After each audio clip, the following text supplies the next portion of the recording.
Hello and welcome. Today we're diving into a huge topic, natural disasters. But, this isn't going to be about fear. It's about empowerment. It's about getting prepared. So let's dive right in. So this is the big one, right? I mean, how on earth do you get ready for something you can't even fully predict? When nature just decides to throw its absolute worst at you, well, that's exactly what we're here to figure out. Okay, so first things first, let's talk about the science. We have made some truly incredible leaps in forecasting, but we've also kind of hit a wall.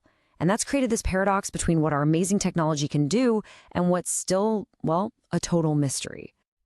And you can really see this paradox in action when you compare these two. With hurricanes, our ability to predict their path and give early warnings has gotten so much better. It's a game changer that saves lives.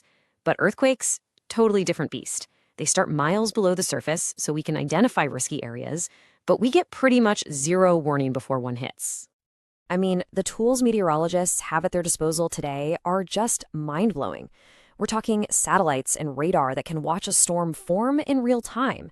We've got these super powerful computer models crunching data on wind, pressure, you name it. This is how we get those life-saving early warnings. But here's the catch, and this is so important. For all that amazing tech, we still can't nail down the exact timing or the exact strength of a disaster. Science gives us a massive head start, for sure, but it can't get rid of the element of surprise entirely. And that is exactly why being personally prepared is not just a good idea, it's essential. So, if we can't just sit back and wait for a perfect prediction, what do?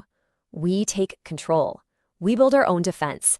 And that brings us to your personal readiness blueprint, a simple, practical, and powerful toolkit for survival.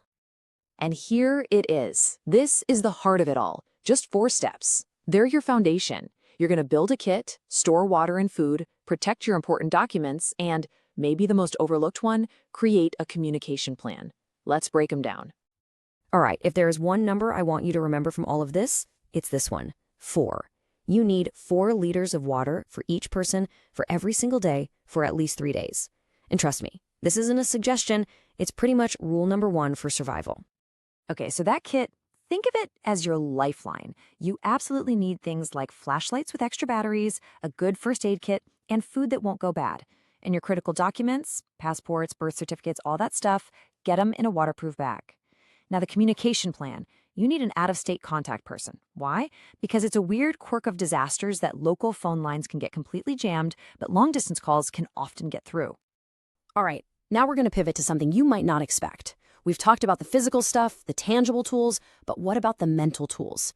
It turns out that language itself, the actual words we choose, can be one of our most powerful survival tools.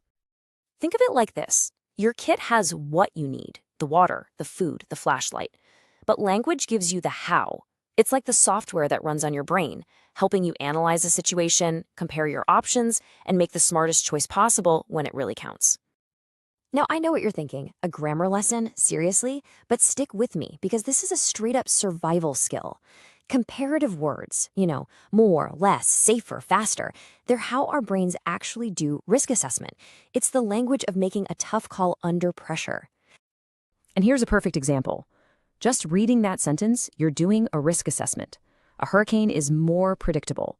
That single comparison tells you that you should prepare for these 2 threats in very different ways, prioritizing your actions based on how much warning you're going to get.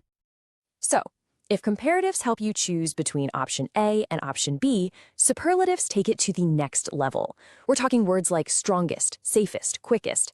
They help you cut through all the noise and identify the absolute best course of action when you have multiple options. And this right here, this is the mission statement. It uses a superlative to make a powerful point. Readiness isn't just a defense, it's our strongest defense. That one word focuses the mind and clarifies the mission. It tells you where to put your energy. But what about after the fact? That's where the language of reflection is so critical. And let me be clear, saying something like "we should've" isn't about beating yourself up or blaming anyone. It's about learning. It's how we analyze what went wrong so that we can make our plans better for next time. Okay, so we've got the practical stuff, the physical kit, and we've got the mental framework, the language of survival. So how do we take all of that and scale it up to protect not just our families, but our whole communities? Let's talk about putting this theory into action. And this is pretty much how the pros do it.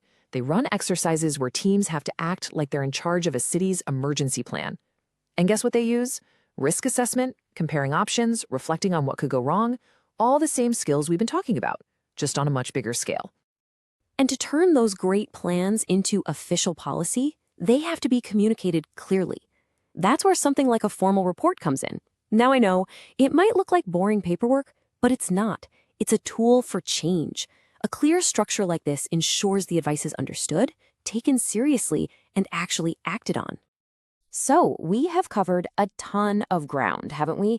From the science of satellites down to the grammar of survival. But really, it all boils down to one simple, powerful, and undeniable truth.